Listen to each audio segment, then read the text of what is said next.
ఈరోజే శని త్రయోదశి, అదేవిధంగా పద్మనాభ ద్వాదశి. ఎంతో పవిత్రమైన విశేషమైన రోజు.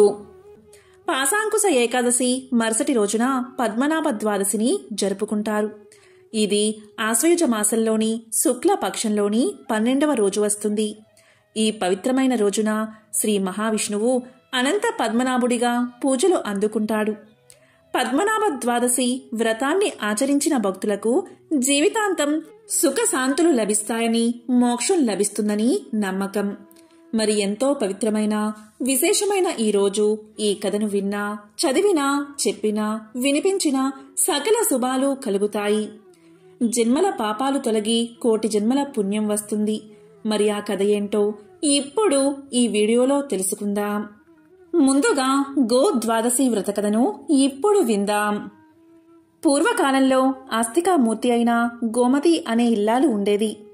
ఆమె భర్త అయిన కౌండిన్యుడి అనుమతితో స్త్రీలకు రక్షా కవచమైన గో ద్వాదశి వ్రతాన్ని సంకల్పించింది. ఆమె ఉదయమే నదీ స్నానం చేసి సంకల్పం చెప్పుకుని ఇంటికి వచ్చి పూలతో మండపాన్ని ఏర్పరచి జనార్దుడైన స్వామిని ఆరాధించి ఆవునేతితో దీపం పెట్టి ఎక్కువ పాలిచ్చేది సాధువు అయిన కపిల గోవును దూడతో సహా గంధ పుష్ప అక్షింతాది సర్వ మంగళ ద్రవ్యాలతోటి ఆరాధించి ఆ రాత్రి బంధువులతో కలిసి దీపం దగ్గరే జాగరణ చేస్తూ కూర్చుండిపోయింది. ఆ సమయంలో వెలుగుతూ ఉన్న వత్తితో ఉన్న ప్రమిదలోని ఆవునేతి పరిమళానికి ఒక ఎలుక అక్కడికి చేరింది. జాగరణలో ఉన్న భక్తుల కన్ను మాగన్నైతే ఆ నేతి ప్రమిద మీదకి దూకి ఆకలి తీర్చుకోవాలని ఆ ఎలుక ఉద్దేశం. ఆ విధంగా ఆ ఎలుక 4-5 సార్లు సమీపించినా వారిలో ఎవరో ఒకరు దాన్ని అదిలించేవారు. దాంతో ఆ ఎలుక మళ్లీ చీకట్లోకి వెళ్లిపోయి ఆశగా ఆ దీపం కేసి చూస్తూ ఉండేది. నిరాహారంగా భక్తులు భుక్తి కోసం ఎలుక రాత్రంతా జాగరణ చేయగా బల్లున తెల్లారింది. అలా తెల్లవారి సూర్యకాంతి శరీరం మీద పడిందే తడవుగా ఎలుక తన మూర్తిమంత శరీరాన్ని అక్కడే వదిలిపెట్టి దివ్య రూపవతి అయిన స్త్రీగా మారి తన కోసం వచ్చిన దివ్య విమానమెక్కి ఇలా పలికింది. ఓ సాధ్వీమ తల్లి గోమతి, నేను కృతజ్ఞురాలిని. పూర్వజన్మలో నేను మాధవి అనే వేశ్యకన్యని.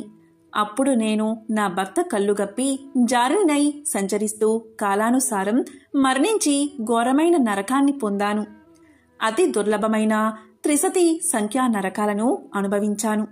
కుక్కగా, పిల్లిగా, కోతిగా, పందిగా, చివరకు క్రిమిగా కూడా ఈ విధంగా రకరకాల పాపిష్టి జన్మలు ఎత్తి ఈ జన్మలో ఎలుకనై మీ ఇంట ఉంటున్నాను.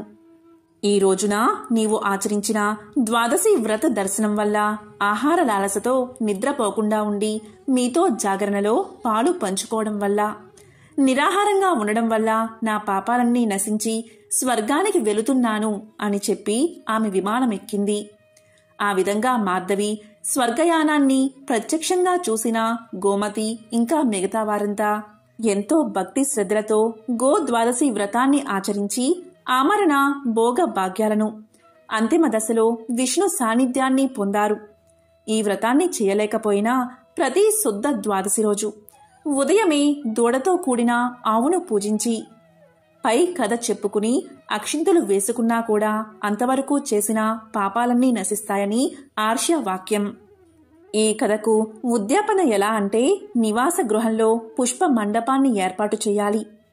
వేదికను ఏర్పాటు చేసి గోమయంతో అలికి పంచవర్ణాల ముగ్గులు పెట్టాలి. వాటిపై బియ్యం పోసి దానిపై నిండా పవిత్ర జలమున్న కుంభాన్ని ప్రతిష్ఠించాలి. దాని పైభాగాన వెండి లేదా బంగారం లేదా రాగి పాత్ర ఉంచి దాన్నిండా బియ్యాన్ని పొయ్యాలి. దానిమీద సువర్ణంతో చేయబడిన శోభయానమైన కేశవ ప్రతిమను అంటే విష్ణు ప్రతిమను, అర్ధకర్షంతో చేయబడిన 12 విష్ణు ప్రతిమలు, వెండితో చేయబడిన గరుత్మంతుడి ప్రతిమను సిద్ధం చేసుకుని గరుత్మంతుడి మీదున్న శ్రీహరిని, ఇతర విగ్రహాలని షోడశోపచారాలతో ప్రధానంగా అర్చించాలి. దూడతో కూడిన కపిల గోవును పూజించి ఆవునేతితో అఖండ దీపాన్ని వెలిగించాలి. పూర్తి ఉపవాసంతో ఆ రాత్రంతా జాగరణ చేస్తూ దీపారాధన కొండెక్కకుండా జాగ్రత్త పడాలి. మర్నాడు ఉదయం కథ చెప్పుకుని పునః పూజ చేసి బ్రాహ్మణులను ముత్తైదువులను యథాశక్తి విధివిధానంగా సత్కరించి వారిని సంతృప్తులను చేయాలి. మండపాన్ని, అందులోని ప్రతిమల్ని విప్రులకు దానంగా ఇవ్వాలి. ఇదే గో ద్వాదశి వ్రత కథ. ఎవరైతే ప్రతి ద్వాదశి రోజు అంటే శుక్లపక్షంలోని ద్వాదశి రోజు ఈ కథను వింటారో వారి సమస్త పాపాలు తొలగిపోయి శ్రీ మహావిష్ణువు యొక్క సాన్నిధ్యం లభిస్తుంది. ఇక ఈ రోజు అంటే విష్ణుమూర్తిని ఈరోజు అనంత పద్మనాభుడిగా పూజిస్తారు. మరి ఎంతో విశేషమైన ఈరోజు అనంత పద్మనాభ స్వామి యొక్క వ్రతకథను వింటే చాలు జన్మల పాపాలు తొలగి కోటి జన్మల పుణ్యం వస్తుంది. పాపాలన్నీ అగ్నిలో పడిన దూది మాదిరిగా నశిస్తాయి. మరి ఆ కథ ఏంటో ఇప్పుడు ఈ వీడియోలో తెలుసుకుందాం. ఈ కథ పద్మ పురాణంలోనిది. పూర్వం సూతుడు సౌనకాది మహర్షులను చూసి ఇలా చెప్పసాగాడు. పంచపాండవులు అరణ్యవాసం చేస్తున్న సమయంలో వారి యోగక్షేమాలు విచారించాలి అని శ్రీకృష్ణుడు పాండవుల దగ్గరకు వచ్చాడు. శ్రీకృష్ణుణ్ణి చూడగానే ధర్మరాజు చిరునవ్వుతో ఎదురేగి స్వాగత మర్యాదలతో సత్కారం చేసి ఉచిత ఆసనమిచ్చి గౌరవించాడు. కొంతసేపు కుశల ప్రశ్నలు జరిగాక ధర్మరాజు ఇలా అన్నాడు. కృష్ణ, జనార్దన, మేము పడుతున్న కష్టాలు నీకు తెలియనివి కాదు. ఏ వ్రతం చేస్తే మా కష్టాలు తొలగిపోతాయో దయచేసి మాకు ఉపదేశించు అని ప్రార్థించాడు ధర్మరాజు. అప్పుడు శ్రీకృష్ణుడు ఇలా పలికాడు. ధర్మరాజా, మీ కష్టాలు తీరాలంటే అనంత పద్మనాభ స్వామి వ్రతాన్ని ఆచరించండి అని సలహా ఇచ్చాడు. అప్పుడు ధర్మరాజు ఇలా పలికాడు. కృష్ణ, అనంతుడు అంటే ఎవరు అని ప్రశ్నించాడు. దానికి కృష్ణుడు, ధర్మరాజా, అనంత పద్మనాభుడు అంటే మరెవరో కాదు, నేనే కాలస్వరూపుడనై సర్వం వ్యాపించి ఉంటాను. రాక్షస సంహారం కోసం నేనే కృష్ణుడిగా అవతరించాను. సృష్టి, స్థితి, లయ కారణభూతుడైన అనంత పద్మనాభ స్వామిని కూడా నేనే. మత్స్య, కూర్మ, వరాహాది అవతారాలు నావే. నాయందు 14 ఇంద్రులు, 8 వసువులు, 11 రుద్రులు, 12 ఆదిత్యులు, 7 ఋషులు, 14 భువనాలు, ఈ చరాచర సృష్టి చైతన్యము ఉన్నాయి. కనుక అనంత పద్మనాభ స్వామి వ్రతాన్ని ఆచరించు అన్నాడు శ్రీకృష్ణుడు. అప్పుడు ధర్మరాజు ఇలా అడిగాడు. కృష్ణ, ఈ వ్రతాన్ని ఎలా చెయ్యాలి? ఇంతకుముందు ఎవరైనా ఆచరించారా అని అడిగాడు. అప్పుడు కృష్ణుడు ఇలా చెప్పడం ప్రారంభించాడు. పూర్వం కృతయుగంలో వేదాంగ విధుడైన సుమంతుడు అనే బ్రాహ్మణుడు ఉండేవాడు. అతని భార్య పేరు దీక్షాదేవి. వీరి ఏకైక కుమార్తె పేరు సుగుణవతి. ఈమెకు దైవభక్తి ఎక్కువ. సుగుణవతికి యుక్త వయసు వచ్చేసరికి ఆమె తల్లి మరణించడంతో సుమంతుడు మరొక యువతిని వివాహం చేసుకున్నాడు. ఇతని 2వ భార్య పరమ గయ్యాలి. అందుచేత సుమంతుడు తన కుమార్తె అయిన సుగుణవతిని కౌండిన్య మహర్షికి ఇచ్చి వివాహం జరిపించాడు. సుమంతుడు తన అల్లునికి ఏదైనా బహుమానం ఇవ్వాలని అనుకున్నాడు. ఈ విషయం తన భార్యతో చెప్తే ఆమె అల్లుడని కూడా చూడకుండా అమర్యాదగా ప్రవర్తించింది. సుమంతుడు తన భార్య ప్రవర్తనకు బాధపడి పెళ్లి కోసం వాడగా మిగిలిన సత్తు పిండిని అల్లుడికి బహుమానంగా ఇచ్చి పంపాడు. సుగుణవతి తన భర్తతో కలిసి వెళుతూ మార్గ మధ్యలో ఒక తటాకం దగ్గర ఆగింది. అక్కడ కొందరు స్త్రీలు ఎర్రని చీరలు కట్టుకుని అనంత పద్మనాభ స్వామి వ్రతాన్ని చేస్తున్నారు. సుగుణవతి ఆ వ్రతం గురించి ఆ స్త్రీలను అడిగింది. వారు ఇలా చెప్పారు. ఓ పుణ్యవతి, ఈ అనంత పద్మనాభ వ్రతాన్ని భాద్రపద శుక్ల చతుర్దశి పర్వదినమందు ఆచరించాలి. వ్రతం ఆచరించే స్త్రీ నదీ స్నానం చేసి ఎర్రని చీర కట్టుకుని వ్రతం చేసే ప్రదేశాన్ని గోమయంతో అలికి పంచవర్ణాలతో అష్టదళ పద్మం వేసి ఆ వేదికకు దక్షిణ భాగంలో ఉదకపూరిత కలశాన్ని ఉంచి వేదికకు మరో భాగంలోకి యమునాదేవిని, మధ్య భాగంలో దర్భలతో చేసిన సర్పాకృతిని ఉంచి అందులోకి శ్రీ అనంత పద్మనాభ స్వామిని ఆవాహన చేసి షోడశోపచారాలతో అర్చించాలి. పూజా ద్రవ్యాలన్నీ 14 రకాలు ఉండేలా చూసుకోవాలి. 14 ముడులు కల కుంకుమతో తడిపిన నూతన తోరాన్ని ఆ అనంత పద్మనాభ స్వామి సమీపంలో ఉంచి పూజించి 7.5 కిలోల గోధుమ పిండితో 28 అరిసెలు చేసి స్వామికి నైవేద్యం పెట్టి వాటిలో 14 అరిసెలు బ్రాహ్మణులకు దానమిచ్చి మిగిలిన వాటిని భక్తిగా భుజించాలి. ఇలా 14 సంవత్సరాలు వ్రతాన్ని ఆచరించి ఉద్యాపన చెయ్యాలి అని చెప్పారు. వెంటనే సుగుణవతి అక్కడే శ్రీ అనంత పద్మనాభ స్వామి వ్రతాన్ని ఆచరించి తన తండ్రి ఇచ్చిన సత్తుపిండితో అరిసెలు చేసి బ్రాహ్మణుడికి వాయినం ఇచ్చింది. ఆ వ్రత ప్రభావం వల్ల సుగుణవతి అఖండ ఐశ్వర్యవంతురాలయ్యింది. కౌండిన్యుడుకు గర్వం పెరిగింది. 1 సంవత్సరం సుగుణవతి వ్రతం చేసుకుని తోరం కట్టుకుని భర్త దగ్గరకు వచ్చింది. కౌండిన్యుడు ఆ తోరాన్ని చూసి కోపంగా ఎవర్ని ఆకర్షించాలని ఇది కట్టుకున్నావు అంటూ ఆ తోరాన్ని నిప్పుల్లో పడేశాడు. అంతే, ఆ క్షణం నుంచే వారికి కష్టకాలం మొదలై గర్భదరిద్రులు అయిపోయారు. అతని ఇల్లు అగ్నికి ఆహుతై అడవుల పాలయ్యాడు. అప్పుడు కౌండిన్యుడికి స్వామి జ్ఞాపకం వచ్చి ఆ దేవుణ్ణి చూడాలని తిరగసాగాడు. అలా తిరుగుతూ కాయలు ఆకులతో సమృద్ధిగా ఉన్న మామిడి చెట్టును చూసి దానిపై ఒక్క పక్షి కూడా లేకపోవడంతో ఆశ్చర్యం చెంది ఆ చెట్టుతో ఇలా పలికాడు, ఓ వృక్షమా, అనంత పద్మనాభుణ్ణి చూసావా అని అడగగా దానికి ఆ చెట్టు నేను చూడలేదు అంది. అలాగే పచ్చగడ్డిలో ఊరికే నిల్చుని ఉన్న దూడను అడిగాడు. 1 ఆవును 1 ఎద్దును, పుష్కలంగా నీటితో నిండిన 2 సరస్సులను, 1 గాడిదను మరియు 1 ఏనుగును మీరు అనంత పద్మనాభుణ్ణి చూసారా అని అడిగాడు. దానికి అవి మాకు తెలియదు అని సమాధానం చెప్పాయి. మతి భ్రమించిన వాడివలే అలా తిరిగి అలసిపోయిన కౌండిన్యుడు ఒకచోట సొమ్మసిల్లి పడిపోయాడు. అప్పుడు దయాళువు అయిన స్వామికి భక్తునిపై కృప కలిగింది. వృద్ధ బ్రాహ్మణుడి రూపంలో వచ్చి అతనిని లేపి చెయ్యి పట్టుకుని ఒక ఆశ్రమానికి తీసుకెళ్లాడు. ఆ ఆశ్రమం నవరత్న ఖచ్చితమై ధన ధాన్యాలతో తులతూగుతూ ఉంది. అక్కడ శ్రీహరి శంఖ చక్ర గదాధారి అయి ఆ కౌండిన్యుడికి అనంత పద్మనాభ స్వరూపంతో దర్శనం ఇచ్చాడు. అప్పుడు కౌండిన్యుడు సంతోషంతో శ్రీహరిని వేణోళ్ల స్తుతించాడు. అప్పుడు ఆ స్వామి తృప్తి చెంది, ఓ బ్రాహ్మణోత్తమా, నీ భక్తికి మెచ్చి నీకు శాశ్వత వైకుంఠ ప్రాప్తిని కలిగిస్తున్నాను అని దీవించాడు.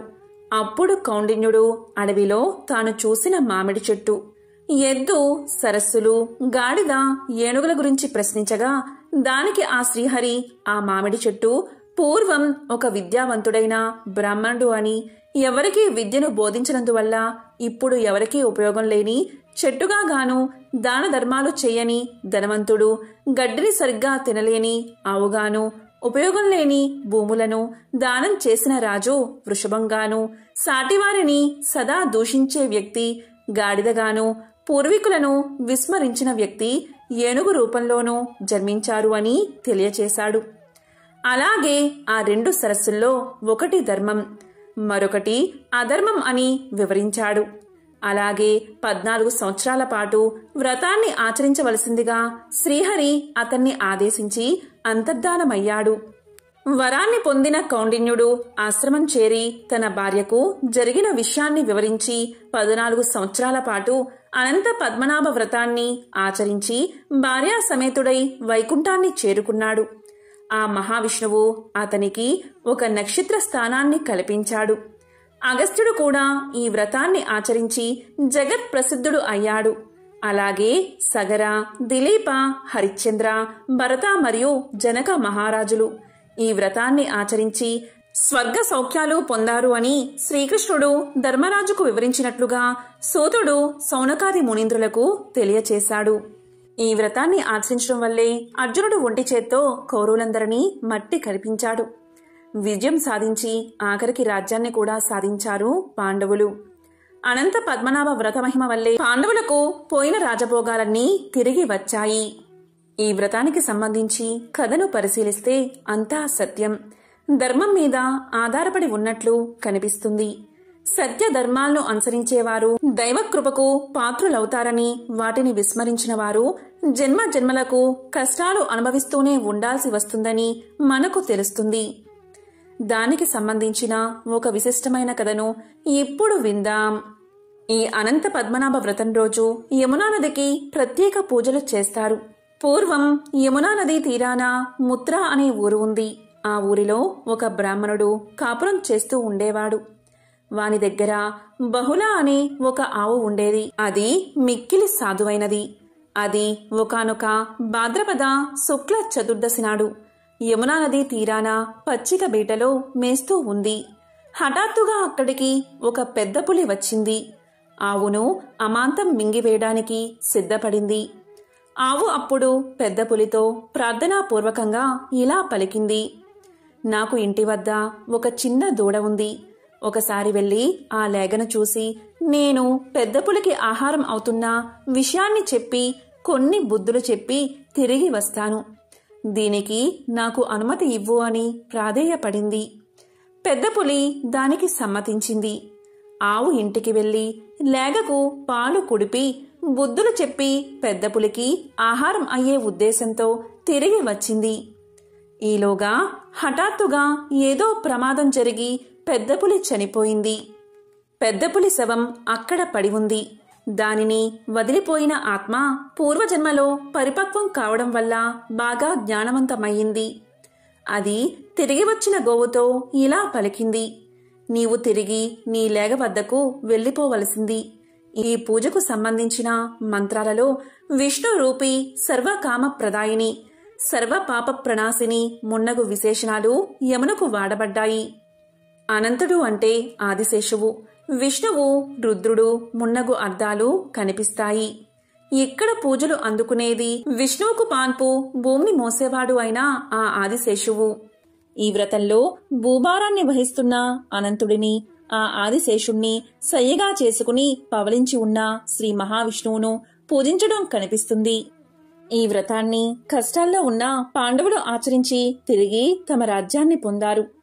ఈ వ్రతాచరణ వల్ల అర్జునుడు కౌరవులందరినీ మట్టి కరిపించాడు. ఘన విజయం సాధించి ఆఖరికి రాజ్యాన్ని సంపాదించారు పాండవులు. ఈ అనంత పద్మనాభ వ్రత మహిమ వల్ల పాండవులకు పోయిన రాజభోగాలన్నీ తిరిగి వచ్చాయి. నీలాంజన సమాభాసం రవిపుత్రం యమాగ్రజం ఛాయా మార్తాండ సంభూతం తం నమామి శనైశ్చరం. ఈ రోజే శని త్రయోదశి. శనివారం త్రయోదశి తిథి కలిసి వస్తే దానినే శని త్రయోదశి అని పిలుస్తారు. ఎంతో విశేషమైన రోజు ఇది. ఈ శని త్రయోదశి శనీశ్వరుడికి, ఈశ్వరుడికి అంకితం చేయబడిన రోజు. శని త్రయోదశి రోజు శనీశ్వరుణ్ణి పూజిస్తే ఏలినాటి శని, అర్ధాష్టమ శని, శని దోషాలు తొలగిపోతాయి. శనిదేవుడి అనుగ్రహం వల్ల ఆయుష్, ఆరోగ్యం పెరుగుతాయి. కోరిన కోరికలు నెరవేరతాయి. ఈ రోజు అంటే శని త్రయోదశి రోజు ఈ కథను వింటే శని దోషాలు తొలగిపోతాయి. అదే శని త్రయోదశి కదా. శనివారం ఇటు శని భగవానుడికి, అటు విష్ణుమూర్తికి ప్రీతిపాత్రమైన రోజు. ఇక త్రయోదశి శివుడికి ఇష్టమైన తిథి. అలా స్థితి లయకారులిద్దరికీ ఇష్టమైన రోజుగా శని త్రయోదశి స్థిరపడింది. ఒకానొక సందర్భంలో కైలాసాన్ని చేరుకున్న నారదుడు శివుడి ముందు శని భగవానుడి గురించి పొగడ్డం మొదలుపెట్టాడట. ఎంతటి వారైనా ఆ శని ప్రభావం నుంచి తప్పించుకోలేరు అంటూ చెప్పసాగాడట నారదుడు. ఆ మాటలు విన్న శివుడికి ఒళ్ళు మండిపోయింది. దాంతో శివుడు ఇలా హూంకరించాడు: శని ప్రభావం ఎవరి మీద ఉన్నా లేకున్నా నా మీద మాత్రం పనిచేయదు అన్నాడు. ఇక నారదుడు యథాప్రకారం ఆ మాటలను శనిదేవుడి వద్దకు మోసుకెళ్లాడు. నా ప్రభావం నుంచి తప్పించుకోవడం ఎవరి తరమో కాదు, ఇది సృష్టి ధర్మమంటూ కోపగించిన శని భగవానుడు శివుణ్ణి ఫలానా సమయంలో పట్టి పీడించి తీరతానంటూ శపథం చేశాడు. ఇక శని శపథం గురించి విన్న శివుడికి ఏం చెయ్యాలో పాలుపోలేదు. ఆ శని మాటే నెరవేరితే తన ప్రతిష్టకే భంగం కదా అనుకున్నాడు శివుడు. అందుకే శని చెప్పిన సమయానికి అతని కంట పడకుండా ఉండేందుకు భూలోకంలోని ఒక చెట్టు తొరలో దాక్కున్నాడు శివుడు. మర్నాడు కైలాసంలో ఉన్న శివుడి చెంతకి శని భగవానుడు చేరుకున్నాడు. వినమ్రంగా తన ఎదుట నిలిచిన శనిని చూసి, నన్ను పట్టి పీడిస్తానన్నా నీ శబదం ఏమైంది అంటూ పరిహసించాడు పరమేశ్వరుడు. దానికి శని, ప్రభూ, ఈ ముల్లోకాలకు లయకారకుడవైన నువ్వు పోయి ఆ చెట్టు తొర్రలో దాక్కున్నావే, అది నా ప్రభావం కాదా? దీన్ని శనిపట్టడం అనరా అన్నాడు చిరునవ్వుతో. ఇక శనిదేవుడి మాటలు శివుడికి విషయం అర్థమైంది. ఈ రోజు నుంచి శని త్రయోదశి నాడు ఎవరైతే నిన్ను అర్చిస్తారో వారు నీ అనుగ్రహంతో పాటుగా నా అభయానికి కూడా పాత్రుడవుతారు. ఇక నుంచి నీవు శనీశ్వరుడు అన్న పేరుతో కూడా వెలుగొందుతావు అంటూ శనిని ఆశీర్వదించాడు పరమేశ్వరుడు. అప్పట్నుంచి త్రయోదశి నాడు వచ్చే శనివారం రోజున భక్తులు నువ్వుల నూనెతో శనీశ్వరుణ్ణి అభిషేకించి తమని చూసి చూడనట్లుగా సాగి పొమ్మని వేడుకుంటారు. ఎల్లకాలం పరిస్థితులన్నీ అనుకూలంగా ఉంటే జీవితంలో మజా ఏముంటుంది? మధ్య మధ్యలో కష్టాలు వస్తుంటేనే జీవితపు విలువ తెలుస్తుంది. ఎప్పుడూ సత్కారాలే ఉంటే మదానికి హద్దేముంటుంది? అప్పుడప్పుడు అవమానం ఎదురుపడితే అహంకారం దిగిపోతుంది.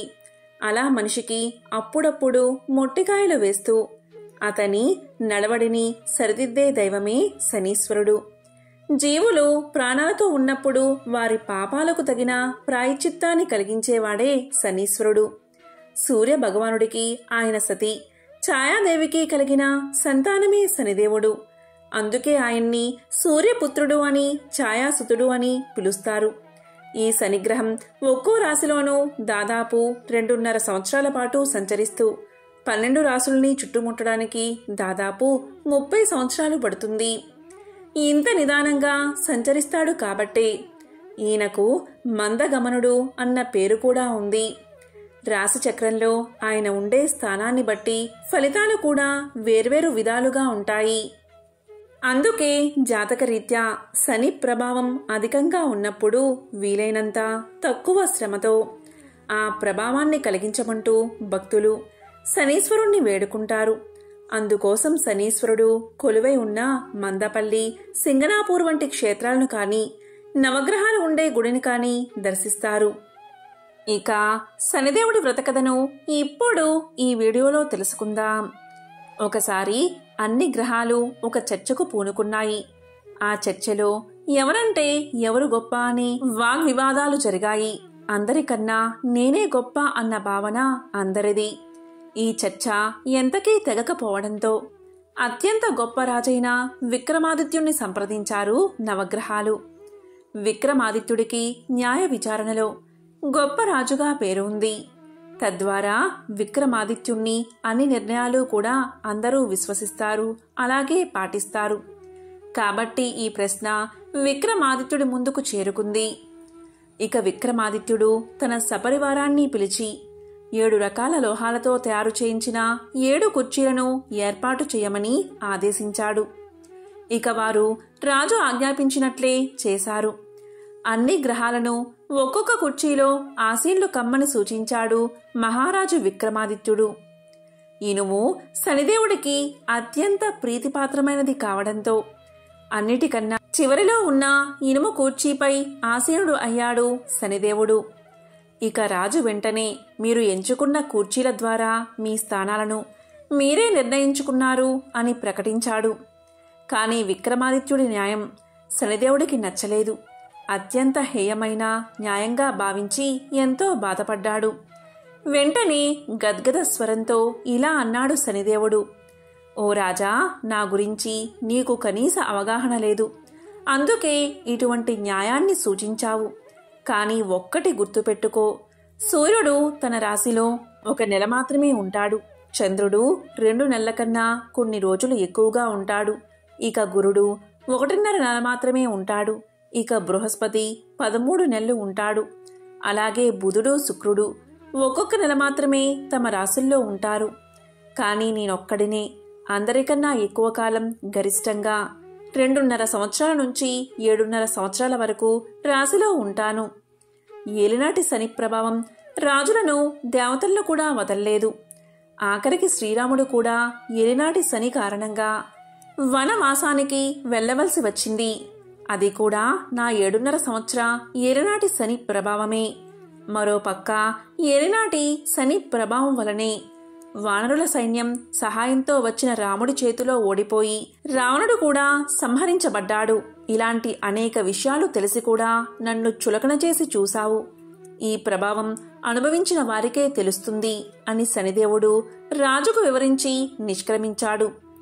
తద్వారా కాలక్రమేణా శనిదేవుడి ప్రభావంతో ఏలినాటి శని కారణంగా విక్రమాదిత్యుడు కూడా అనేక కష్టాలు ఎదుర్కోవాల్సి వచ్చింది. విక్రమాదిత్య మహారాజు అడవులకు వెళ్ళాడు. ఆకలితో అలమటించాడు. ఆఖరికి నూనె గింజల నుంచి నూనెను తీసే పనికి కూడా ఉపక్రమించాడు.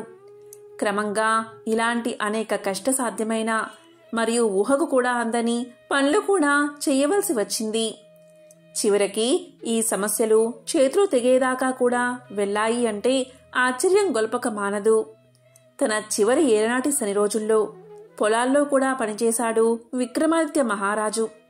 క్రమంగా ఏలినాటి శని చివరి రోజున పనిలో భాగంగా గట్టిగా పాడుతూ ఉండగా ఆ గొంతు ఒక రాజుకూతురు చెవినపడి విక్రమాదిత్యుణ్ణి పెళ్లి చేసుకోవడానికి ఇష్టపడి సిద్ధపడింది. అతని కష్టాలను చూసి చలించింది. కాని అతను కూడా రాజు అన్న విషయం ఆమెకు తెలియదు. వీరి పెళ్లి ద్వారా నెమ్మదిగా విక్రమాదిత్యుడికి తన రాజభోగాలను కీర్తి ప్రతిష్టలను తిరిగి తెచ్చి పెట్టాయి. అప్పుడు కాని విక్రమాదిత్యుడు శనిదేవుడి బలాలను గురించిన అంచనాలకు రాలేకపోయాడు. చేసిన తప్పుకు పశ్చాత్తాపం చెందిన విక్రమాదిత్యుడు ప్రతి శనివారం శనిదేవుడికి ఉపవాస దీక్షను ఆరంభించాలని సంకల్పించాడు. తద్వారా విక్రమాదిత్యుడు తన తప్పు సరిదిద్దుకోవడానికి ప్రతిరోజు విగ్రహ ఆరాధన చేసేవాడు కూడా. తన ఉపవాసాదీక్ష కాలాన్ని పూర్తి చేసుకున్న తర్వాత తన రాజభోగ వైభోగాలను తిరిగి పొంది సుఖ సంతోషాలతో రాజ్యపాలన చేశాడు విక్రమాదిత్య మహారాజు. అప్పట్నుంచి శనిదేవుణ్ణి తన ప్రధాన ఆరాధ్య దైవంగా భావించేవాడు విక్రమాదిత్యుడు. ఇదే శనిదేవుడి వ్రతకథ. ఎంతో విశేషమైన ఈ శనిదేవుడి వ్రతకథ వింటే చాలు శనిదోషాలు తొలగిపోతాయి, సకల శుభాలు కలుగుతాయి. పూర్వకాలంలో ఒక ఊరిలో ధనిక రైతు నివసించేవాడు. అతని దగ్గర అన్నీ ఉండేవి. అంటే ధనం, భూములు, కుటుంబం అన్నీ ఉండేవి. కాని అతనికి మానవత్వం అనేదే లేదు. ఎల్లప్పుడూ ఇతరుల్ని అవమానించేవాడు. అతనికి గర్వం ఎక్కువ. ఒకసారి శనిదేవుడి దృష్టి ఆ రైతుపై పడింది. దీంతో శనిదేవుడు ఒక బిచ్చగాడి రూపంలో రైతు పొలంలో ఉండగా ఆ రైతు దగ్గరకు వెళ్లి ఇలా పలికాడు. ఓ భూస్వామి, నాకు చాలా ఆకలిగా ఉంది. చాలా రోజుల నుంచి నాకు తిండి దొరకడం లేదు. నాకు, నా కుటుంబానికి కొంచెం అన్నం ఇప్పించండి, లేదా ఒక విత్తనమైనా ఇవ్వండి, అది నాకు చాలా అవసరమని అడిగాడు బిచ్చగాడు. కాని రైతు గర్వంతో ఆ బిచ్చగాడిని దుర్భాషలాడాడు. నీ పని నువ్వు చూసుకో, నీకెందుకు నేను విత్తనం ఇవ్వాలి అని కించపరిచాడు. అది చూసిన శనిదేవుడు వెంటనే తన నిజరూపంలోకి వచ్చి ఇలా పలికాడు. నీకు ఎంత పొగరు! నీ గర్వానికి నేను 3 ఏళ్ల పాటు శిక్ష వేస్తున్నాను. నీ దగ్గర ఉన్న ధనం, భూమి, కీర్తి అన్నీ కూడా నిన్ను విడిచి వెళ్ళిపోతాయి. తరువాత నీవు చేసిన తప్పుకు పశ్చాత్తాప పడతావు అని శపించాడు శనిదేవుడు. దీంతో రైతు దశ మారిపోయింది. అతని పంటలు అస్సలు పండలేదు. ధనం, భూములు, కుటుంబ సభ్యులంతా క్రమక్రమంగా అతనికి దూరమైపోయారు. ఈ విధంగా ఆ భూస్వామి అనేక కష్టాలు ఎదుర్కొన్నాడు. ఒకరోజు అతను అలసిపోయి నడుస్తూ నడుస్తూ ఒక ఆలయానికి చేరుకున్నాడు. అది శనిదేవుడి ఆలయం. అక్కడ శనిదేవుణ్ణి చూసిన వెంటనే ఆ భూస్వామికి అతను చేసిన తప్పేంటో తెలిసి వచ్చింది. దీంతో అతను కన్నీటితో ఇలా ప్రార్థించాడు. ఓ శనిదేవా, నేను నా పొగరుతో ఎన్నో తప్పులు చేశాను. ఎంతో మందిని కష్టపెట్టాను. ధనం ఉన్నంతసేపు కుటుంబం నాతోనే ఉంది. ఎప్పుడైతే నా భూములు పోయాయో, ధనం లేదో, నా కుటుంబం, భార్య, పిల్లలు నన్ను వదిలి వెళ్ళిపోయారు. నేను ఒంటరివాడిని అయిపోయాను. దయచేసి నా కష్టాలు తొలగించు స్వామి.